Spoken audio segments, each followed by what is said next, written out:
Hi, this is video number 265, and today I'm going to answer this question: why might a competitive market economy automatically generate efficient outcomes? And this is lecture number 5 in Natural Resource and Environmental Economics. Let us start with some essential ideas, and we assume that there is a single good or service denoted by X. Now, if we produce X, then the net benefit from the production of X would be equal to total benefit from the production of X minus total cost of producing X. So net benefit is equal to B minus C, where B is total benefit and C is total cost.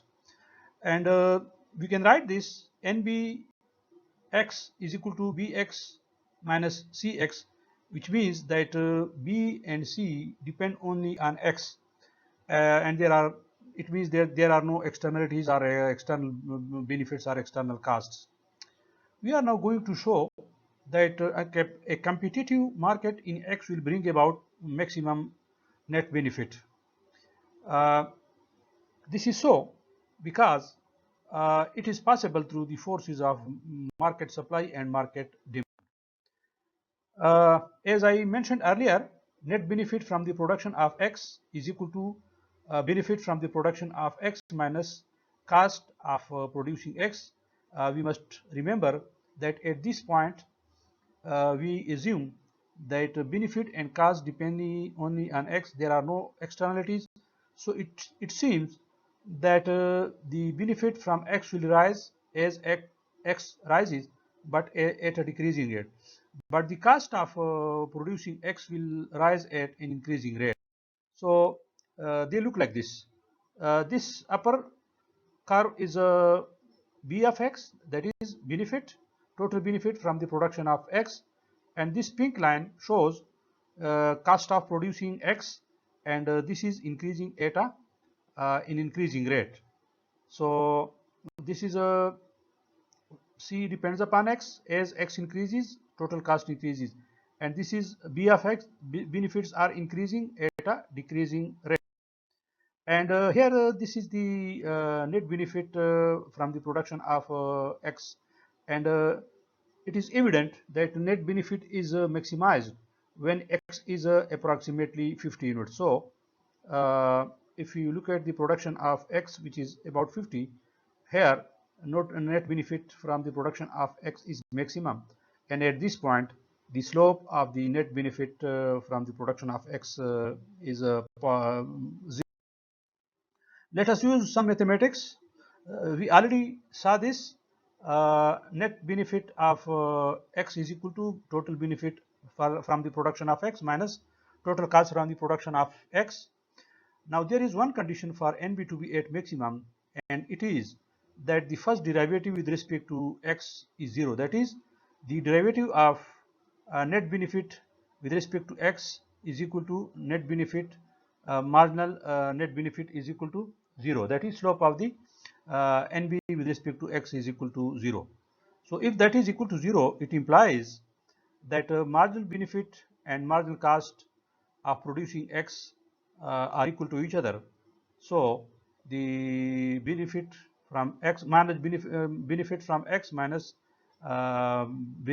total cost marginal cost from X, the difference between the two is equal to 0, or marginal benefit of X is equal to marginal cost of X. Here in this diagram you see the green line which is downward sloping, that is a marginal benefit curve, and this pink line is a upward sloping curve. This is a market, this is marginal cost curve, and the demand curve is downward sloping.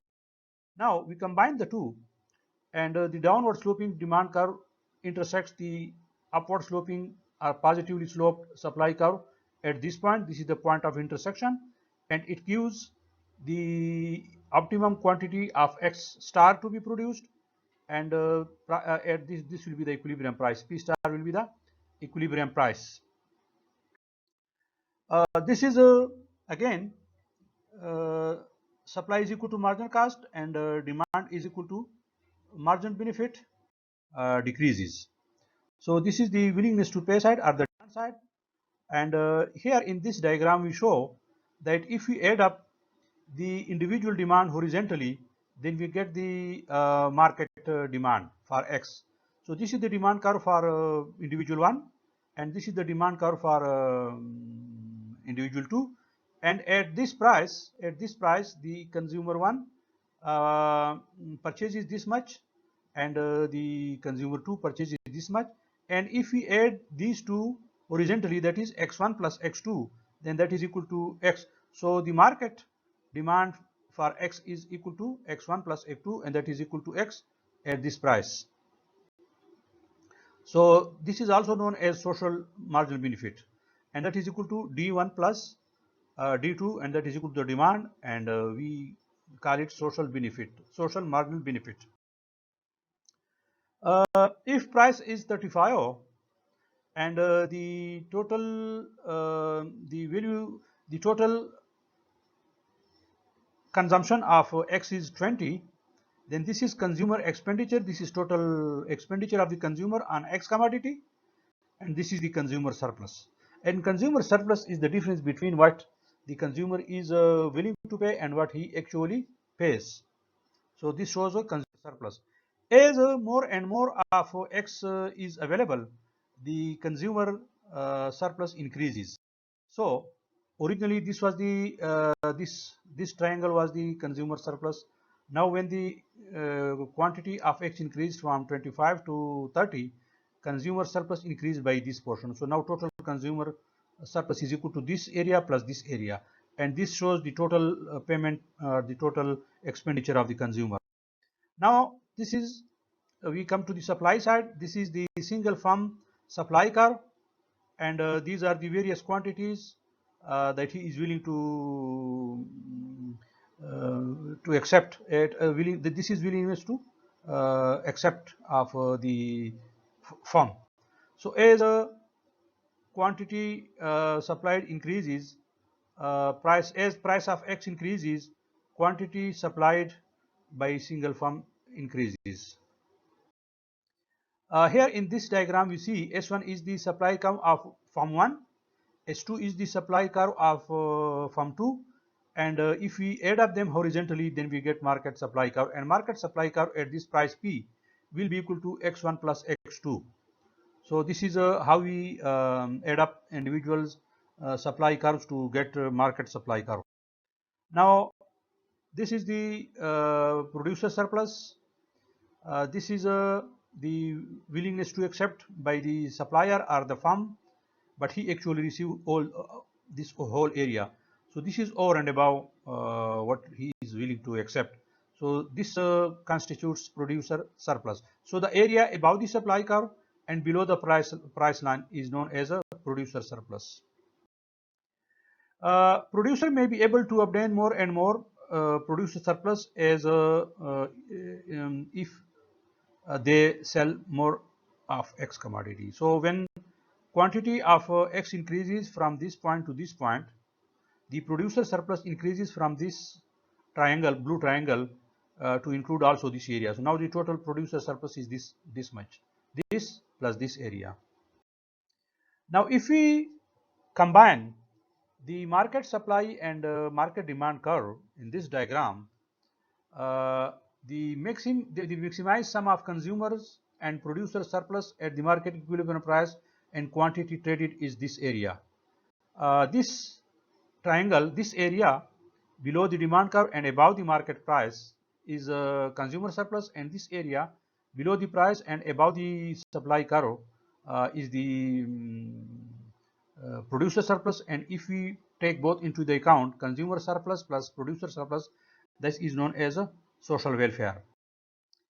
Now what we have seen in this presentation is that competitive markets may bring about efficient allocations of resources, but efficient outcomes require a set of ideal conditions are satisfied. It means this is true, this may be possible under some certain circumstances. There are certain assumptions. We assume that there are no external effects. So that is, there is the absence of external effects. And the second assumption or the second condition is that the good under question is not a public good or a public debt. So this is just a normal good. And the third assumption or the third condition which needs to be satisfied for the market to produce efficient allocation of resources is that all households and firms have complete information about the market. And the final condition or assumption regarding competitive market efficient solution is that all households and firms act as a price taker. They are not price makers, they are price takers. They are small in the sense that they cannot exercise any effect on changing the price. So next time we shall investigate what outcomes are when these conditions are not all satisfied. A particular focus will be given to environmental goods and services. So ladies and gentlemen, this was a very informative video about how a competitive market will bring about efficient allocation of resources.